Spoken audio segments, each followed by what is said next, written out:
ته غریبه نه ښکارې، ته خو خان ښځه ښکارې چې راباندې یقین هم نه کوو. مونږ انصاف غواړو، زموږ غریبي ده.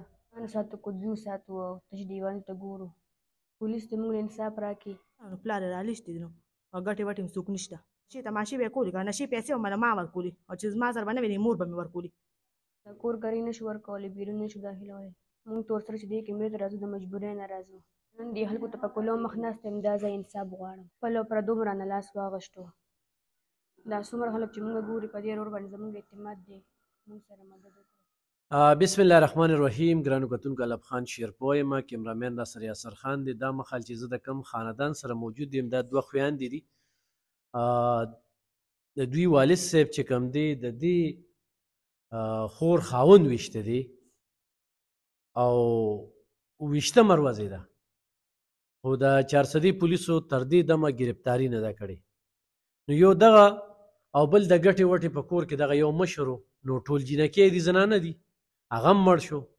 اوس در په در خورې په سر دغه پیغلې چې کوم دی ضرور چې بس غریبي راشي نو بیا محتاجه شي، او چې بیا محتاجه شي نو بیا خلکه قسم قسم مطالبې کوي او د خلکو د مجبورونه بیا غلطې پیدا اخلي. نو دا پتو شوه چې دا زموږ پسې ګرځي او کور ته هم راله د هغه پېښور نه چې کوم دی نو دلته کې راشي.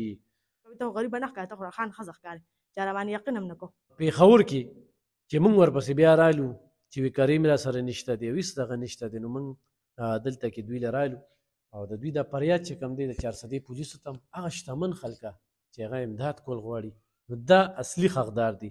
خو تاسو زموږ سره څه امداد وکړو نو ایخ بنې هغه به دلته کې راځي او دوی ته به یې ورکوو، نو ضرور مدد وکړي. څه نو پلار یې رالېږدي نو او ګټې وټې هم څوک نشته او دې ورور ته یې مونږ وویل چې دې سم که دې سم که خیر ما له هرچم ما راکوې، ما نه ساتې د ما هرچی نه منله نو مونږ په ارام پرېږدی. پلار مې څه دې نه راکوي خو تا دې راته په ارام پرېږدي او ده به زه به له پلار ولم او پلار ولم او دا مور او مشر ورور یې نظار و هغه ایشتي دي. دا پلار مې دغه ټیم کې هغه ایشتي دي، د خاوند مې ورته ونیسه، دوی ورسره په سلو او اوس زما یو دوه مرلې کور دی نو ما ته وایي چې دا نه درکوو، دا اوس زمونږ دی، په هغې باندې مې رانه قبضه واچوله. نو زما را بچي به څه کوي، زه به کوم خوا ځمه، زما را دوه بچي دي او پلار کور مې مړ شو، زه به څه کومه. د هغه په نکاح کې زه اوس د هغه په نکاح کې ما دوه مرلې کور دی، اوس یې غروب چې دا زما دی، په هغې مې رانه قبضه واچوله. دا پسې لیکلي دی هر څه شته؟ زما نکاح مهر کې شته. جی دا راته ووایه چې دا پلار یې دله ولې ویشت؟ دا بس هسې بې سبزده چې زه واده کړم دا ماته دقه وي لومبي شروع به یې د پلان نه کوم او پسې به ستا نه کوم او لومبي شروع یې پلان روپۍ ده وجه خو وایي که نه واده خو خلکه دوستی له کوي، واده څوک دی له خو نه بس دې دقه پیدایشي دې دقه سو د خلکو باندې سرونه ماتول او شکر ډاکې به یې کولې پیدایشي دا سو. نو دې مور وله واده وکړو ته مې راوستې وي زه تېله بېغمه شوم، وي زه ترې خلاصه شوم، وي خوبونه مې وکړل، بس بیا یې بېل کړو او غم یې زمونږ په سر کړو. نو څه نشې مشې کوي که نه؟ نشې تماشې به یې کولې که نشې پیسې به مله ما ورکولې او چې زما سره به نه وې مور به مې ورکولې، بس مور سره نږدې ومه دوی پسې او لوبې یې راباندې وکړو په هغه کې هم والم ټکولم د بچو خرچه نه وه زما نه وه سکول نو سبق نو جامې سپلی نه وې دارو نو او والم به دمکیانې به یې راکولې خو چونګ دو که وې کېنه وې اولم دی. اوس تا څو بچي دي؟ زما دوه بچي دي. د دې سکول هر څه پاتې شو؟ سکول هر څه پاتې شو. د کور کرایه د دې سیسټم څنګه دی؟ کور کریم لا نه ورکړو، اوس هم یوه میاشت شوه چې راغلو، بیلونه کریم لا نه ورکړی، ټولو څه چل کوو نو څه ګټې وټې نشته. هلته کې هم تاسو کور په کرۍ پسې کرۍ کې وې؟ نه هلته مې شکر خپل کور و پلار به مې هر څه کول. نو هغه ځای نه ولې رالې؟ هلته راپسې دا سړی راځي که نه اوس تاسو هم وژني؟ ما پسې ګرځي که نه مشین والا چا ورکړی ده او راځي او دمکیانې رالیږي. اوس مونږ دلته کې پټ وو، چا ته هم کور نه دی ښولی، خپلو میینو ته هم نه دی ښولی، بس ښځې په ښځو پټ ناست وو. خوراک څښاک هم څنګه دی؟ بس ناست وو الله سره ته. پولیس دې کې ګرفتاري کړې ده؟ نه که نه نه یې ده کړه که نه. دوه وروڼه دي، یو نظار دی یو اعزاز دی او دواړو دغه علاقه کې دي تنګي کې ګرځي. ته وایې چې ګرفتار دي شي؟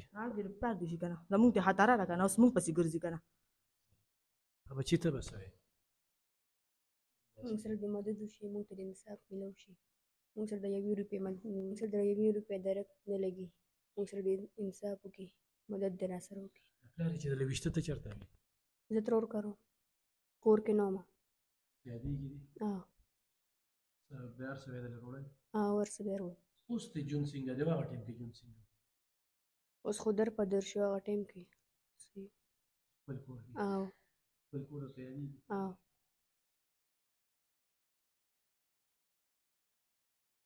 راته ووایه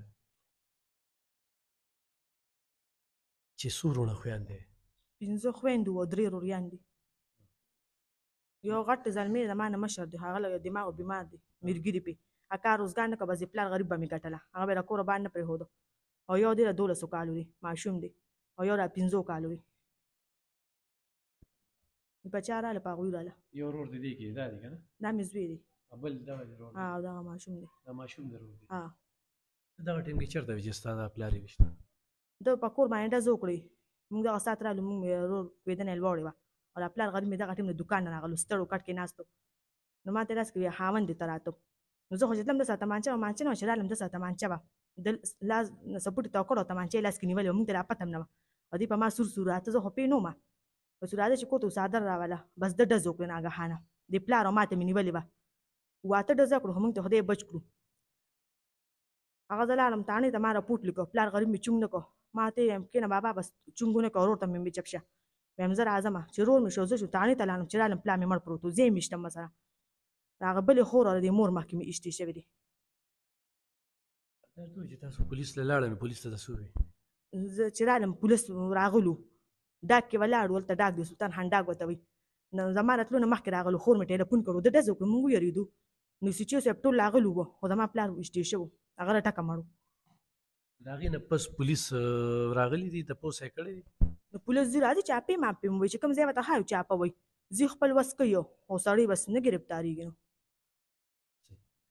ګرانو کتونکو دغه دې وخت کې 2 خویندې مور د دې ماشومانو سره په دغه کور کې یوازې ژوند کوي یو ورور یې دماغي ټیک نه دی او بل دغه ماشوم دی ته وکته د ګټې وټې دی نه پلارو سختنو د دې کور مشرو د دوی بې پالنه کوله هغه ووجلی شو چا وجلی دی د دې ماشومانو پلار یعنی د ده نیکه چې کوم دی د ده پلار وجلی دی د دې ښځې خاوند وجلی دی نو یو خو د تنګي پولیسو ته دا یو چیلنجز دی چې تر اوسه هغه ګرفتاري ونه شوله دویم تاسو شتمنو خلکو ته وایم خو چېرې امداد کوئ نو انتخایي حقدار خلکه دي دې وخت کې د خپل کور نه درپدره او د ګټې وټې هېڅوک هم نشته نو ضرور ورسره تعاون وکړئ ډېره مننه